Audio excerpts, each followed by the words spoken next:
Alright, today we are doing linear functions with proportionality, and proportionality is something that we've talked about for a while now.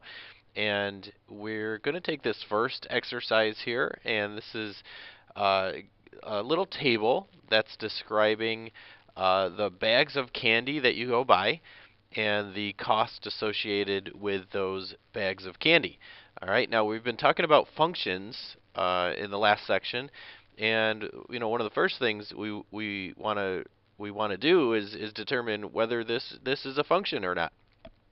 So remember what it takes to be a function is that each one of your inputs, so these up here would be your inputs, would map to only one output, all right, being your cost. And if you think about the problem here, we're buying bags of candy, so one bag of candy is going to cost $1.25. Obviously, one bag of candy is not going to then cost something different at another time. So this would in fact be a function, and you can see that each one of these numbers in the input, or the x value, is matching up or mapping to only one value in the y row here, or the cost, or the output. All right. So we simply say we know this is a function, and now here's the new part. Does this function have a constant rate of change?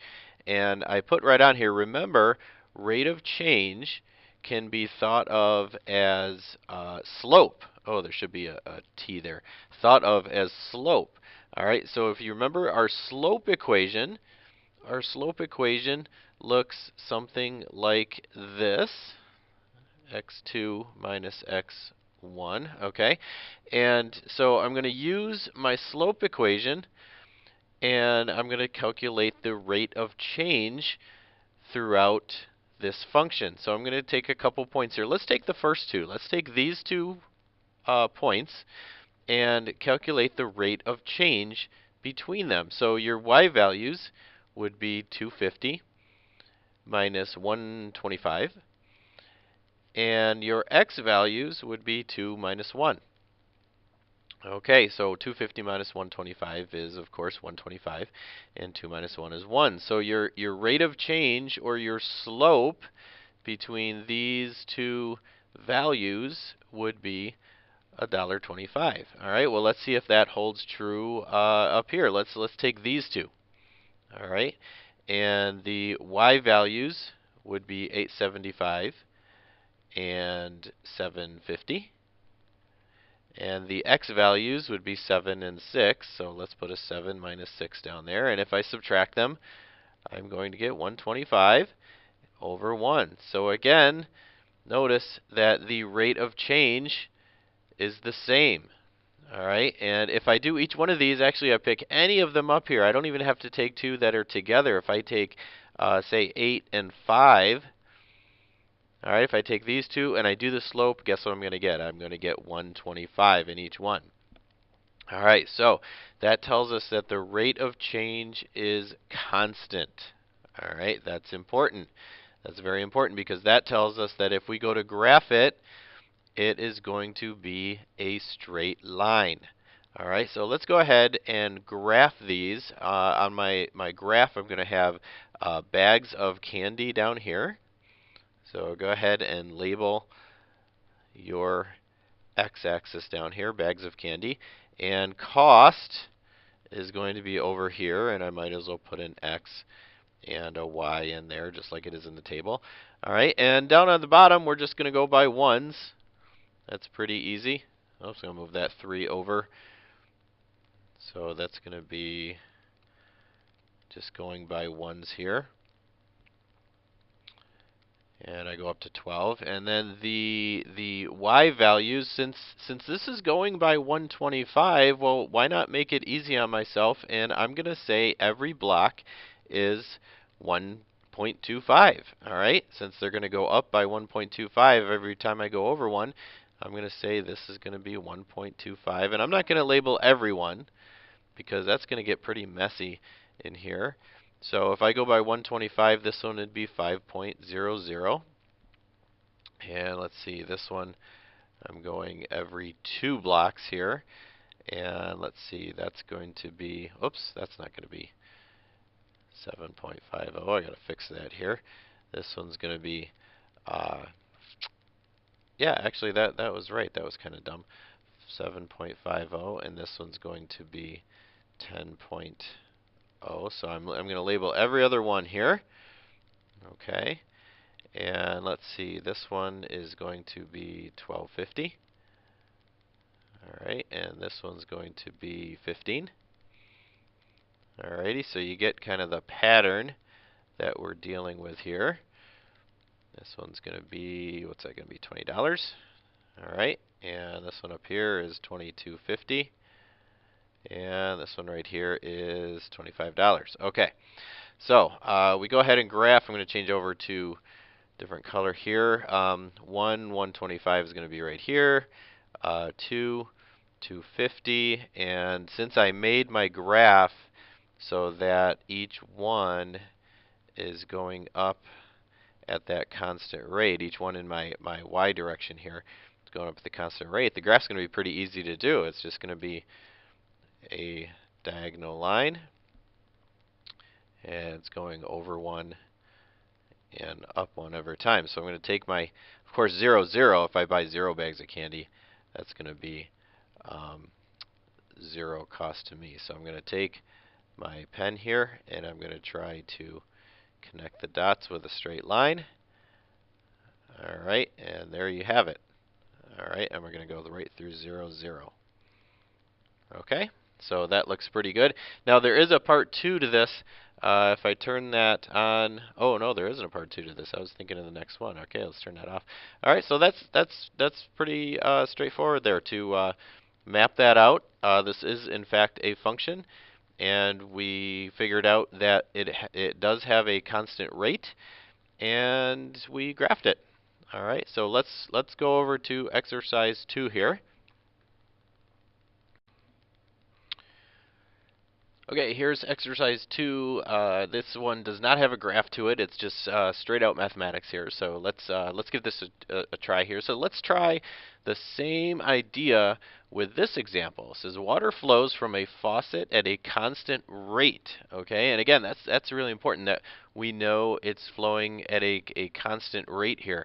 So that is the volume of water that flows out of the faucet is the same over any given time interval. So we're talking about minutes here, so in between the first and second minute, in between the second and third minute, in between the third and fourth minute, etc.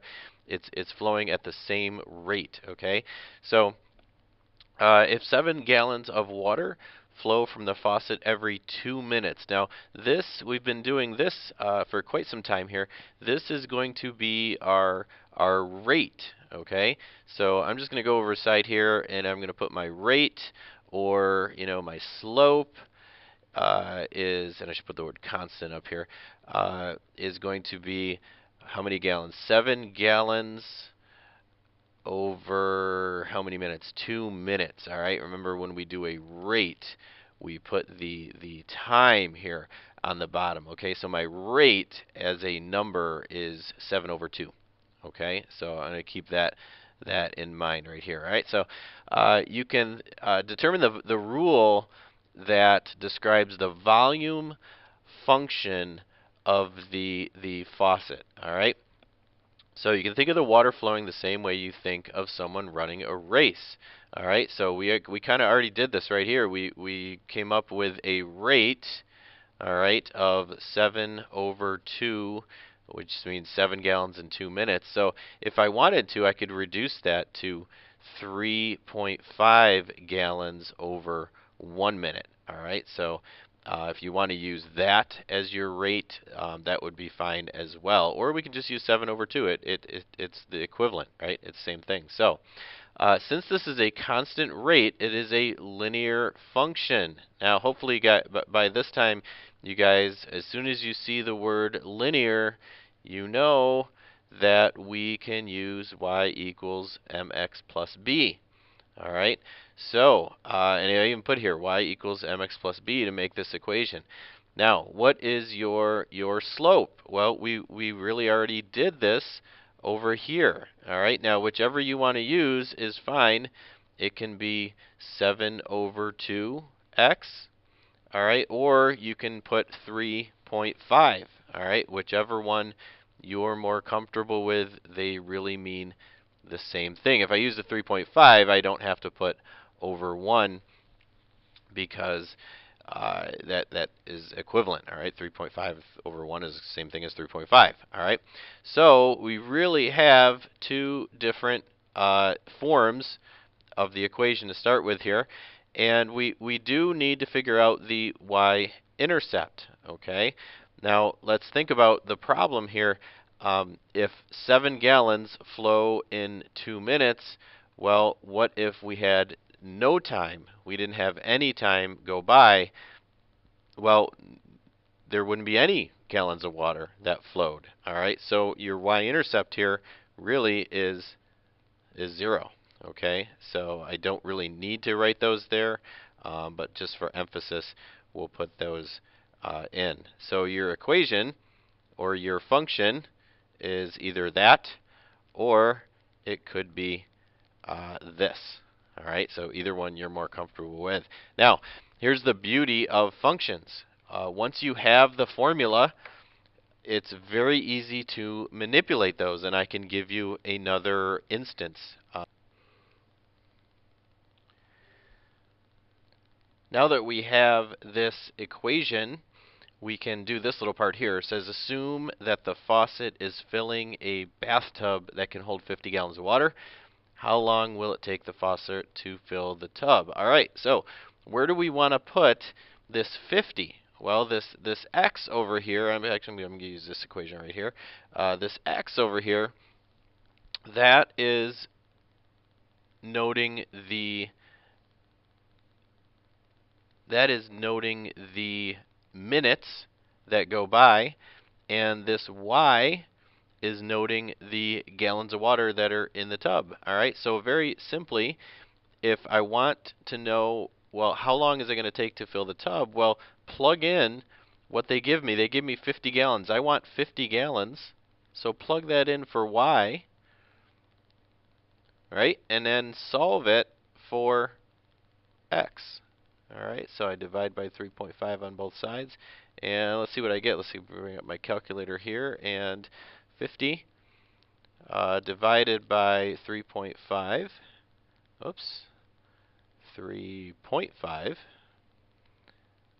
All right, a little over 14 minutes. So I'm going to round to the nearest tenth here. So I'm going to say 14.3 minutes.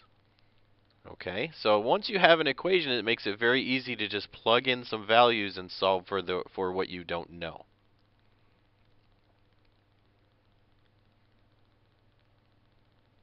Let me turn this one on, and oh, it covers that up a little bit, but that's okay. We still have them right here. We can use either one of these to answer this question. It says now assume that you are filling the same tub, a tub with a volume of 50 gallons, so that's the maximum it can hold with the same faucet. All right, so see, I already have right here 3.5 gallons per minute.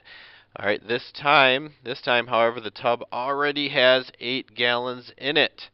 All right, now what that does is it changes this right here. At time 0, when we started filling it, it didn't have 0 gallons in it. It already had 8 gallons. So that's going to change my equation. All right, it's going to change my equation, and I'll go ahead and use the 3.5x. But at time 0, at my y-intercept, I already had 8 gallons in it. All right, so here's my equation I'm going to use for this little part right here. Okay, so what did they ask me to do? They said this time, however, the tub has 8 gallons in it, so I added my 8.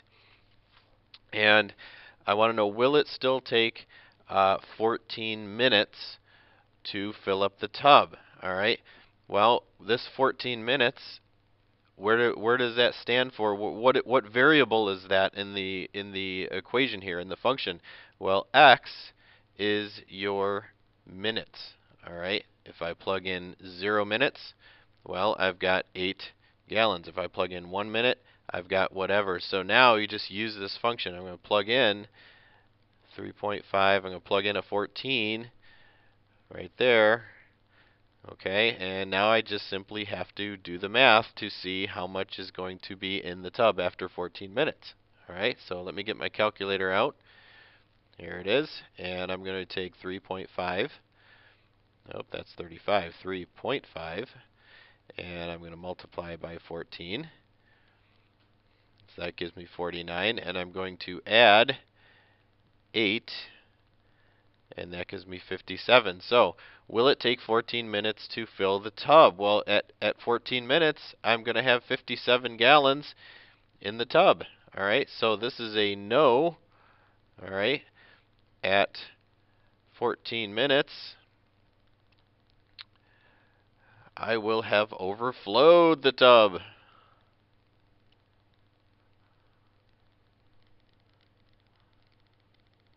All right, because I could write it right here too. I say y equals, this is going to be 57. All right, so that's gallons of water. All right, so once we get the equation here, it makes it much easier to just plug in some numbers and figure out certain scenarios that they give us. Okay, so that is exercise 2. Let's go ahead and see what we can do with exercise 3. All right, now here's exercise 3. It's kind of similar to the last one where we've got water flowing from a faucet. It says water flows from a faucet at constant rate. Assume the 6 gallons of water are already in the tub. Okay, so similar to the run before where we had 8 gallons already in the tub. We have 6 gallons in the tub this time. This information is recorded as 0 minutes. All right, right down here, 0 minutes and 6 gallons of water in. So that's telling us that when we start this whole process, we have 6 gallons of water in the tub. So the other values show how many gallons of water are in the tub at the given number of minutes. Okay. So just as we did in the previous example, since this is a constant rate, all right, they tell us right here it's a constant rate. And let's write the linear function.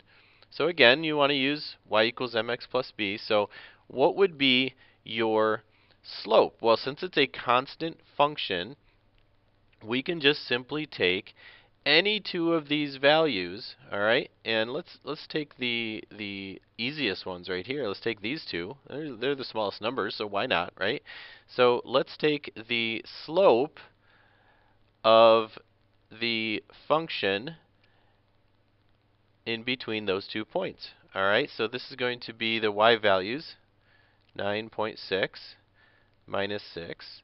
And the x values are just going to be 3 minus 0. All right, so what do I get when I subtract these? 9.6 minus 6 is 3.6. And 3 minus 0 is 3. And if I divide those, well, that works out nice. That's 1.2. All right, so my slope, my m, is 1.2. Okay, and what is going to be b? Well, b is my y-intercept. Well, the y-intercept, x is always 0. So my b is right here. When x is 0, y is 6. So I just plug in a 6, just like I did in the previous example for the y-intercept here. All right, so here's my linear equation. All right, once I have that, again, makes things a lot easier. Once I have that, I can just plug in some numbers. How many minutes was the faucet on before we noticed it? All right. So what they're saying is, how many minutes was the faucet running before we noticed that the faucet was dripping? So we want to know how many minutes it was running when we noticed it. They had these six gallons of water in the tub. All right. Well, we want to know when there were 0 gallons of water in the tub. We want to know, when did this whole thing start? All right. So what should we plug in for y, for our gallons in the tub? Well, we want this to be a 0. Okay. So for this, I'm going to plug in a 0 for the number of gallons in the tub. All right, and then if I solve for x, that's going to tell me when that whole process started. So we subtract 6 on both sides. All right, 1.2x equals negative 6.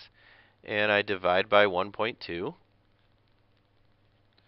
And I'm going to bring up my calculator again to figure this one out. This is not going to be an exact number. So 6 negative, and I divide by 1.2. And, oh, actually, that worked out well. Yeah, cool. All right, so that is negative 5. All right, now what does that mean in the problem? What does that mean? That means that since this is a time, this actually happened we in minutes. This happened 5 minutes in the past. All right, so when we noticed that there were 6 gallons in the tub, then 5 minutes ago, all right, 5 minutes ago, 5 minutes before is when we noticed there were 6 gallons in the tub. 5 minutes before that, that's when it started the leak. All right. So again, you use the function and plug in values that you want to happen or that you're given, and then you can solve for what you don't know. All right, so let's try the last one for tonight. Let's see, Veronica runs at a constant speed. Again, notice that word constant, that's important. The distance she runs is a function of time she spends running, and we've got a table down below. So when she runs 8 minutes, she ran a distance of 1 mile. And when she ran 16 minutes, she ran a distance of 2 miles, etc. So just as we've done in the previous example, we want to write this as a linear function. All right, well, like we've done before, we have to figure out the slope, right? The slope of this function. I want to put a 1 there, not a 2. All right, and I'm just going to pick 2 of the values. Since it's constant, I can pick any 2. Let's do a little different here. Let's take those 2. All right, so my y values are going to be 4 minus 2. And my x values are going to be 32 minus 16. All right, and so that was going to give me, that's going to give me what? 2 over 16. All right, and if I want to, I'm going to reduce it to 1/8. Okay, I don't know.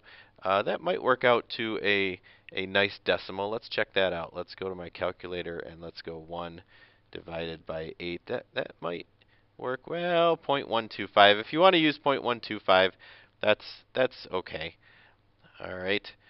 So we can use either one of those. And so what's my equation going to look like? Y equals m. All right. I'm going to use the fraction. If you want to use 0.125, that's fine. 1/8 x.